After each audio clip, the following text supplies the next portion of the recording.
Ay naku mga palangga, ang sarap nito ha. Try nyo to. To this video ay i-share ko sa inyo yung aking red velvet cupcake at red velvet cake bar. Kahit wala tayong oven, pwede natin ito lutuin sa ating steamer. Madali lang talaga itong gawin mga palangga at simple lang po yung ating mga ingredients. Kaya simulan na po natin. So dito, ito po yung gagamitin ko mga palangga ng ating tray. Banyahan lang natin ito ng shortening, pwede ding margarine. At ito po yung ating photo molder at 1 ounce na cupcake liner. So ang una po natin gagawin ay gagawa muna tayo ng buttermilk substitute. Meron po tayo ditong 1 cup ng evaporated milk at 2 tablespoon ng ating white vinegar. Ito ay pangpadagdag na pangpalambot at pang-moist sa ating cake. At itabi lang muna natin ito mga palangga. Dito naman tayo sa ating mga dry ingredients. Pagsama-samahin lang po natin yung ating 500 grams ng all-purpose flour. Kailangan ay salain lang po talaga natin yung ating harina para mawala yung mga bilog-bilog. At para madali din natin mapapino yung ating mixture.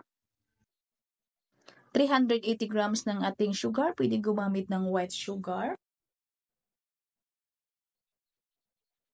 At 15 grams ng ating baking powder, at 10 grams ng ating baking soda, at 8 grams ng rock salt.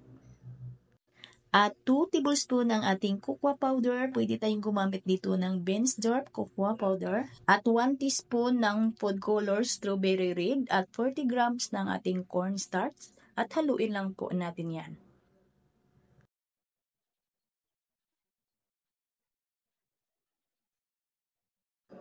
At ito ay itabi lang muna natin mga palangga. Pagsamasamahin muna natin yung ating mga wet ingredients. Meron tayo ditong 2 piraso na large na itlog, 1 cup ng ating tubig, 1 tablespoon na ating vanilla, at 3/4 cup ng ating mantika. At haluin lang po natin yan hanggang sa madurog po natin yung ating itlog at nang mag-well combine na din yung ating mga ingredients. Ayan, at ilagay po natin ito sa ating mga dry ingredients.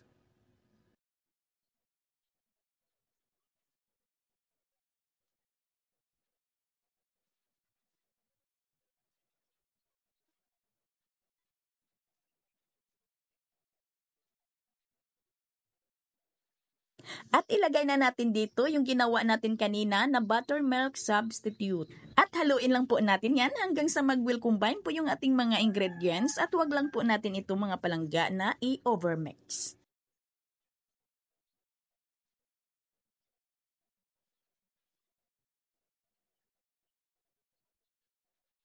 Ayan ang mga palangga, okay na po itong ating mixture. Ito po yung consistency niya. Ilipat na po natin dito sa ating maliit na lianera. Ito mga palangga ha, sa ating baking pan, pwede din natin itong lutuin sa steamer ha. Pero ito ay lulutuin ko ito sa ating oven na may temperature na 190 degrees Celsius for 25 minutes. Upper-lower settings niyan. At ang natira kong mixture ay dito ko po ilagay sa ating photo molder with 1 ounce cupcake liner at lulutuin ko po ito sa aking steamer. 5 cups lang po ng tubig ng aking steamer at kailangan ay kulong-kulo lang bago po natin ito isalang at mahina lang po na apoy mga palangga or nasa medium lang po tayo. At lutuin natin ito sa loob ng 13 to 15 minutes. Ayan po yung ating lutong steamer. Napaka-moist naman talaga yung loob ha. Hindi na kailangan akong magsalita. Nakikita nyo naman, di ba? At ito naman yung ating luto sa ating electric oven.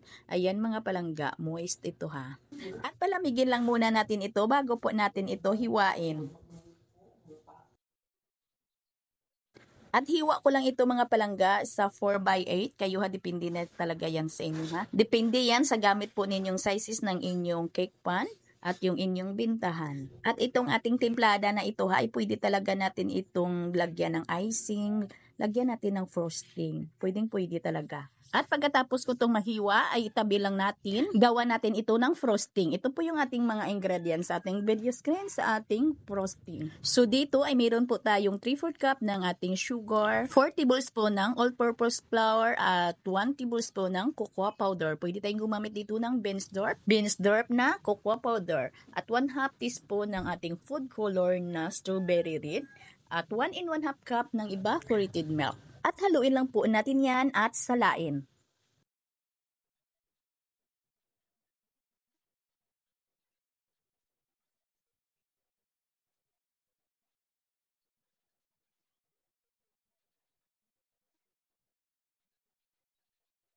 Ayan, at lutuin natin ito sa mahina lang na apoy. At habang naghihintay po tayo dito na kumulo, ay dahan-dahanin na po natin itong haluin para hindi po masunog yung ilalim.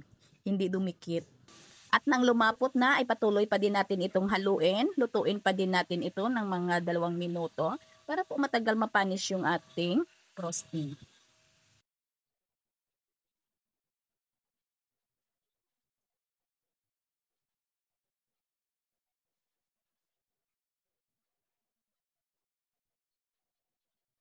Ayan ang mga palangga at pwede na natin itong ilagay sa ibabaw ng ating cake.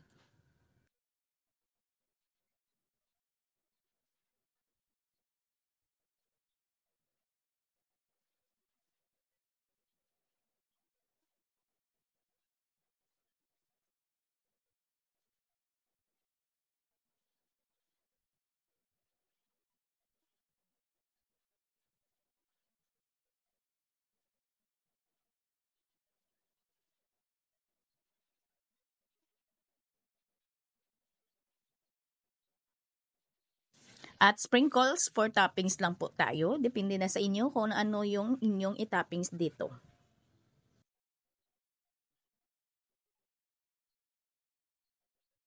At yung natira po nating frosting ay i-pipe po natin dito sa ating cup. Ito lang po yung pang-pipe ko mga palangga. Pwede nyo din itong i-spread para maging full talaga.